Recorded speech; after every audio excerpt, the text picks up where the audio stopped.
notice anything about these forks? No. Is there anything wrong with these forks? No, I don't see anything wrong. Wrong answer. Get in that forklift and put those forks down on the ground.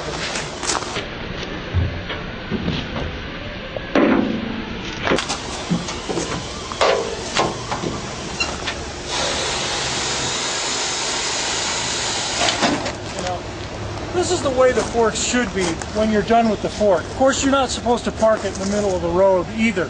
Why are you parking the thing in the middle of the road? I had to go inside. You had to go inside. Park it over where the designated parking area. Always have your forklift designation in a separate designated parking area. Okay, when you're in tight quarters and you don't have a lot of room and you're trying to pick something, pick the forks up and go over the top of the load to get yourself in position.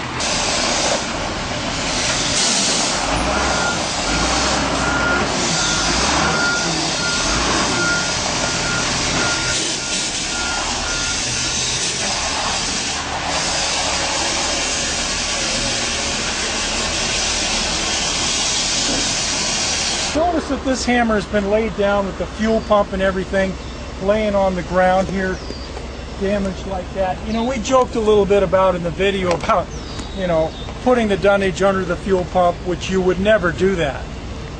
One of the things that's wrong here is that they haven't raised the dunnage up high enough to clear the fuel pump. So even with the training video and all the training, some jackass has come over here and literally watched our video and believed that the fuel pump and all the componentry should really be laying in the dirt, which is totally f***ed up.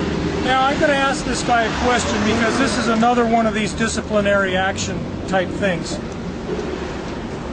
Are you the one that set this hammer here on this dunnage? Yes. Okay, take a look at that fuel pump there. Did you notice that it's going to get damaged and it's down in the dirt and that it should be raised up higher? Well, I notice that now. You notice it now. Okay, he notices it now, but the only reason he notices it because I notice it and now he notices it. The art of it is to get him to notice it before I notice it. So don't worry about it. You're going to just exercise some disciplinary action. Go ahead and close your eyes. Okay. If you don't like discipline, get the out of the road. Okay. Oh! Don't worry. The pain goes away in 2 minutes. You can handle the pain in 2 minutes. That's all you need. 2 minutes. Even if you get shot with a bullet, the first 2 minutes are painful. You see this guy right here? He can't see jack shit because that's blocking his view. So we're going to have to correct his train of thought. Hold up. Whoa! Whoa! Give me that over there. Come down here.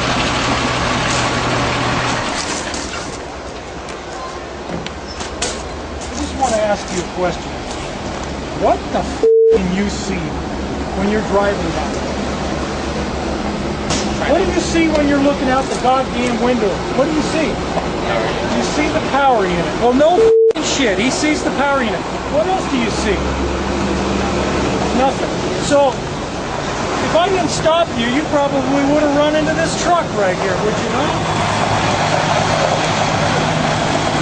Whenever you got a load like this and you can't see, you got two options. One, pick the thing up high enough so that you can see, or move backwards. Go backwards. Don't ride down the goddamn fairway with the blocked vision. Jesus Christ, do you drive your car with a blindfold on? The guy on the ground should be the forklift signal guy. When you got a guy on the ground, he's the one that calls the shots, not the guy in the cab. The guy in the cab starts moving around and moving the forks in direct disobedient orders to the guy on the ground, then you get all kinds of screwed up things. Let the guy that's on the ground and walking around give the forklift signals. Do you see this state-of-the-art vibro right here? This vibro is a variable moment vibro, the most advanced in the world, but that's not part of this forklift class. This is going to Japan so they can steal the technology like they always do.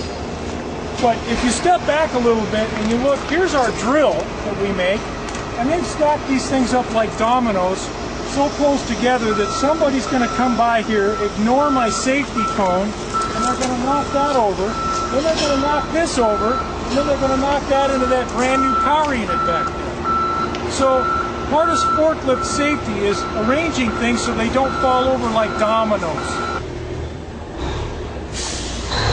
Do you see the damage to this building? Do you know why this is damaged? Because we've had forklift drivers with a grabastic amphibian shit mentality. That is why I have to put big giant barriers like this in front of my buildings, because I can't get forklift drivers of any quality. All they want to do nowadays is push the computer button. We try to put them in the cab, and this is the kind of shit that they do. Whoa, whoa, whoa! Put that thing up. Give that back. Here, come out here. Do you realize what's going to happen if you keep walking forward? You would have hit it. Don't raise the carriage beyond there, because you'll be down the road. See that? This is what happens.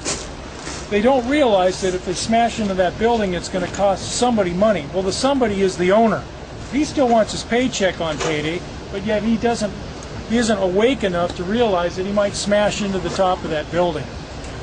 Okay, so I just wanted to point out to you supervisors that sometimes you have to have disciplinary action beyond the bat, just for the learning curve. Now, he was willing to smash into the side of the building but still take a paycheck. So let me demonstrate to the supervisors how you handle this breakdown in discipline, okay? What I'd like you to do here is just close your eyes for a second, all right?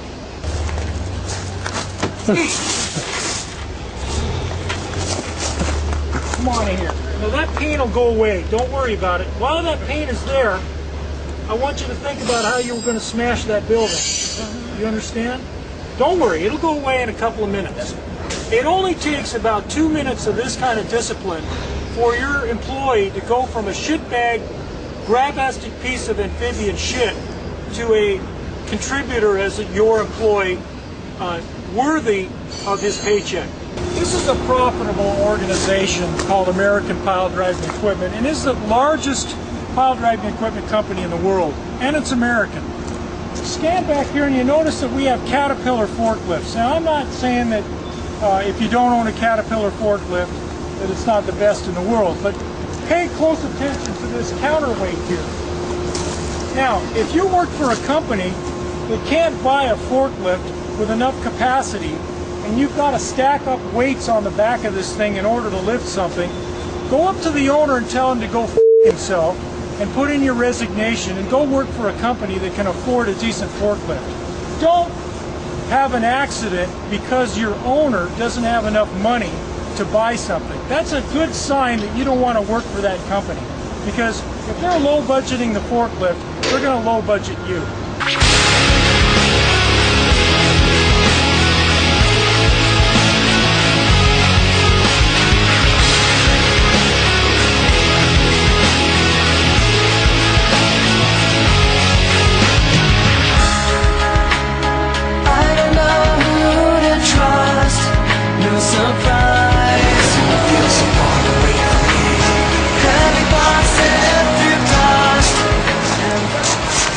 Anybody have any hot dogs? This is Jason. Jason handles our shipping and receiving, and he was reminding me that his mother used to use this training tool, and she called it a hearing aid. This is Chris Holt. He runs he supervises everything here at APA in the rental yard, and the message to you guys is you're welcome to come out here and work under his training. This is Chris Wang. Chris Wang is actually a friend of our family, and you know, this is just a training video. And I do want to say, now that he has been graduated to expert forklift driver, go ahead and increase his pay.